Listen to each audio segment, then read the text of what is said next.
came out when I was 13, which was really early. That was to my best friend, who I'd known since I was 4, and I thought that I could trust that person, but it got around. And I just admitted to it, but the last 3 years of high school were really difficult for me.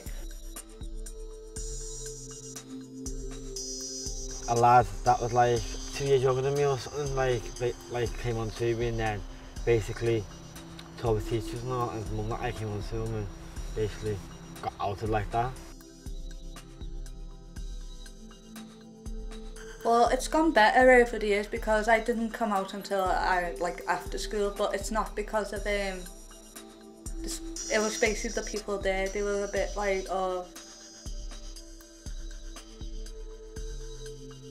I've actually just left an all-girls school and I was fine up until my final year, but when people do find out, something needs to be done because you don't get the nicest reactions in the world.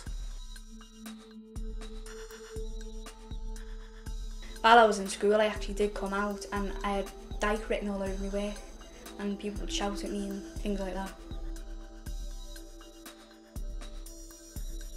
School for me was quite bad. I was getting homophobic abuse before I actually came out, and before I actually knew. Everyone knew before I did. It's never a great way to get realisation to yourself. So it wasn't nice. I didn't go for about a year and a half, and I just avoided it like the plague. But as soon as high school was over, it got better from there. Like with schools nowadays, I've noticed that people, like the children, I say children, because I'm 19, tend to be like coming out younger and younger, like 12, 13, 14. And that's all well and good, but you also have to, it's a delicate age to be both accepting you're like bisexual or sexual, but also publicising it as well. Schools, some schools sort of, they embrace diversity, others really don't, and I think they should be forced to in a way. Whether it be a sort of citizenship or a compulsory training for teachers across the board, I think that would be a good start. I think legislation, even though it has got better, it does need to change.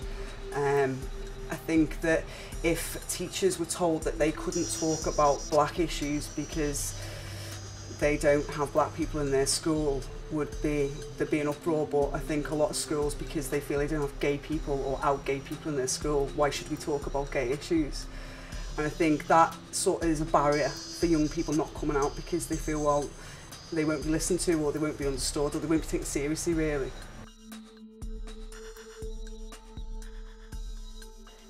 Well, they need to bring it more into schools, not just on sexual health. They need to bring it on, basis so they've got more of an understanding, when like they come to it, like in history, like LGBT history and that. So generally, just taking the verbal abuse more seriously, because although it is just verbal abuse, it escalates really easily.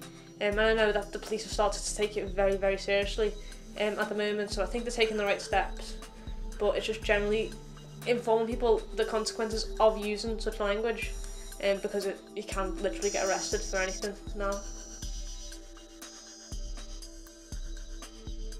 Generally teaching it from a younger age that it is normal, because it's still seen as something that's abnormal, which is why obviously it's picked out. So it's just got to be seen as something a bit more normal.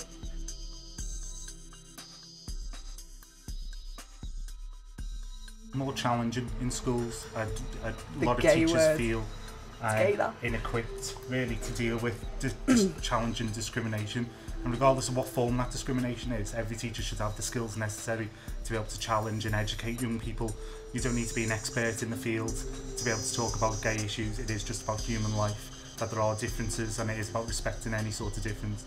But I think some people can become quite panicky over the fact that they don't feel that they've got the knowledge and skills to be able to deliver that, and whereas our organisation is always here to sort of be able to support that and sometimes just reassure people that we're not experts, we learn every single day, we can't represent the gay community. We don't know exactly how everyone thinks and how everyone feels. And we do go into schools and we do a lot of work and we support teachers. You know, there are a lot of schools that are very supportive and are very open to it happening, but it does need to be right across the board.